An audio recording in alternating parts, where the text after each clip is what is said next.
Welcome back to the Conscious Resistance. You are listening to Orion Talk Radio. We're going to move forward now with a guest for the day, and I'm excited about this because this is a little bit different than some of the other people I've talked to, but as I said earlier in the show, I think that there's a number of ways that the revolution expresses itself, and this is definitely an interesting way. Welcome to the show, Thomas. Hey, thanks for having me on. Yeah, man. Thank you for being in touch, and I'm glad we get a chance to talk a little bit about your work. So go ahead, let the audience know, let everybody know a little bit about yourself and what it is that you do. All right, I'm Thomas Gorence. I've been working on a few different comics for the last couple of years, trying to present a lot of this conspiracy research in a lot more of an approachable way, with a little bit of humor injected into it. The publishing company is called Paranoid American, and the comic I'm working on now is called Time Samplers.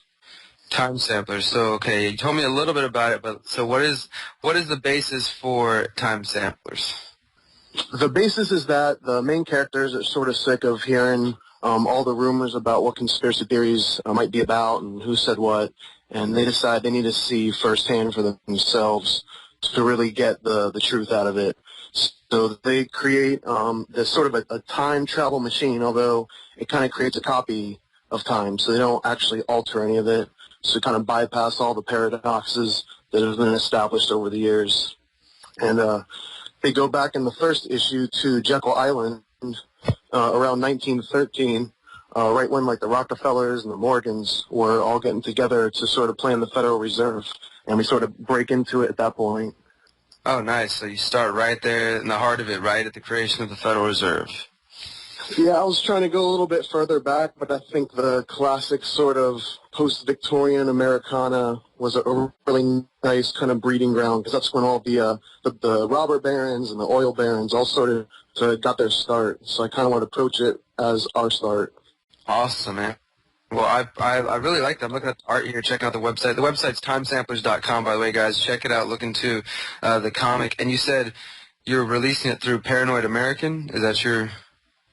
Yeah, so I tried to contact a couple different comic publishers, and I got a little bit of interest, but the topic matter sort of threw a little of them off.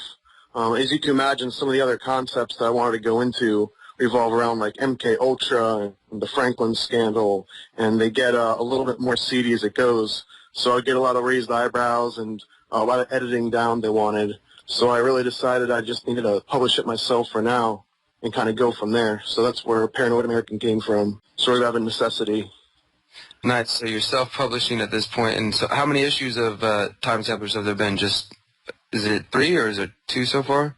Released 1 right now. The second one's going to be out next month, and the third one's currently being worked on. And since it's all, indie published, indie produced, the time schedule, it's a little kind of hit and miss. I don't exactly hit it every single month like a traditional comic would. Nice. And so when did you start the project? Sometimes I don't like to admit, but it started about 10 years ago or so, but it kind of began as an idea for animation, and I just didn't have the resources to put it all together. So over the years, it's slowly sort of, I would say, evolved into the format it's in now, which is a comic book, and it kind of lets me approach different stories and work on them as I can, as opposed to putting together a huge team of, voiceover actors and animators and things like that. That's great. Yeah, definitely. The art is amazing. I'm sitting here checking it out. I really, really enjoy it. I'm gonna have to check out the second issue. Well, let's talk a little bit about yourself, though. What is it that inspired you to start getting into these topics like the Federal Reserve? And I'm looking at the website, and it says there's a quote here from Theodore Roosevelt: "Behind the visible government, there is an invisible government upon the throne there that owes the people no loyalty and recognizes no responsibility." Obviously, speaking about the shadow government. And what got you into these ideas?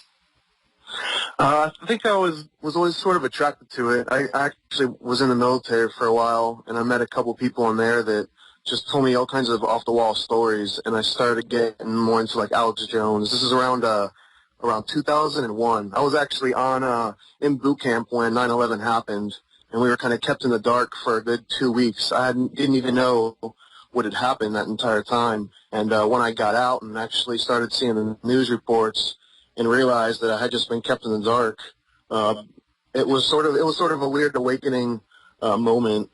when I realized that there was a lot more going on, and for example, they could just kind of like keep certain information secluded. And then I actually went off to work for information security, and I kind of got a taste of what all the, the covert ops and everything was sort of about on a real superficial level, but it really sparked my interest in it.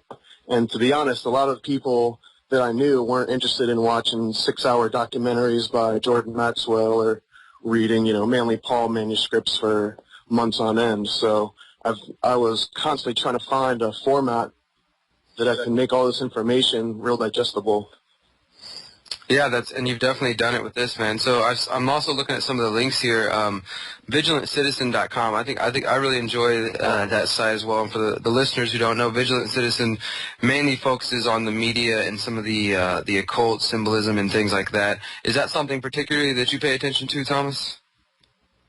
Yeah, absolutely. I've actually known the guy that runs Vigilant Citizen for a good part of a decade, going back into the music industry together, probably like 6 or 7 years ago. So it was actually sort of a strange thing that I had done this conspiracy angle, and I had contacted him after not talking to him for 4 or 5 years, and didn't even realize he was the one behind Vigilant Citizen the whole time. So that was kind of cool. I checked out site out a lot of above top secret, scanning for all the CIA threads and things like that. Nice. Yeah, definitely, man. You got to pay attention. You got to keep aware of what's happening.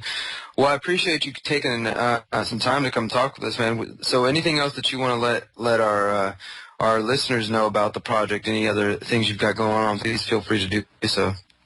Yeah, I'm actually, aside from Time Samplers, which likes to inject a little bit of historical fiction into the stories, I'm also working on another title called Paranoid American History, and that one's going to be a little bit more fact-based.